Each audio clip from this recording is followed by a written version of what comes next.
అందరికీ నమస్కారం అండి. మరొక ముఖ్యమైన వీడియోతో ఈరోజు మేము ముందుకు వచ్చేసాను.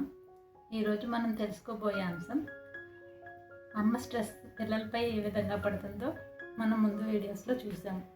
వాతావరణం చుట్టూ ఉండే ఎన్విరాన్మెంట్ అంతా మనం ప్రశాంతంగా ఉండేలా చూస్తాము.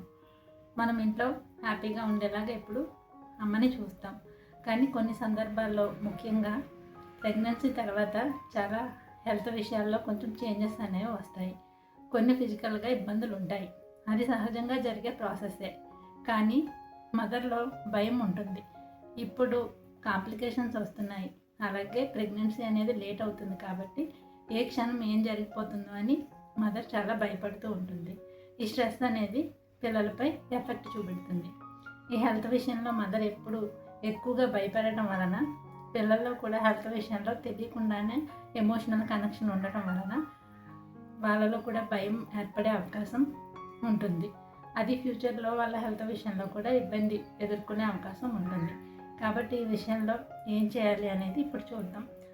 మదర్లో ఆ భయాన్ని పోగొట్టాలి అంటే మనం ఎప్పుడు కూడా పాజిటివ్గా అఫర్మేషన్స్ చెప్తూ ఉండాలి. అలాగే మెడిటేషన్ లాంటివి చేస్తూ ఉండాలి. నేను ఎప్పుడూ సెక్యూర్డ్గా ఉన్నాను, నా ఫ్యామిలీలో నన్ను జాగ్రత్తగా చూసుకుంటూ ఉన్నారు, నేను సేఫ్ అండ్ సెక్యూర్డ్ అని మదర్ ప్రతిరోజు అఫర్మేషన్స్ రూపంలో చెప్పే విధంగా మనం ప్రోత్సహించాలి. మదర్ని భయం లేదు, మేము ఉన్నామని ఎప్పుడు సెక్యూర్డ్గా ఉండే విధంగా ఫీల్ అయ్యే విధంగా మనం చూడాలి. వీటి గురించి కొన్ని అఫర్మేషన్స్ కూడా మనం తర్వాత వీడియోలో చెప్పుకుందాం. Thank you.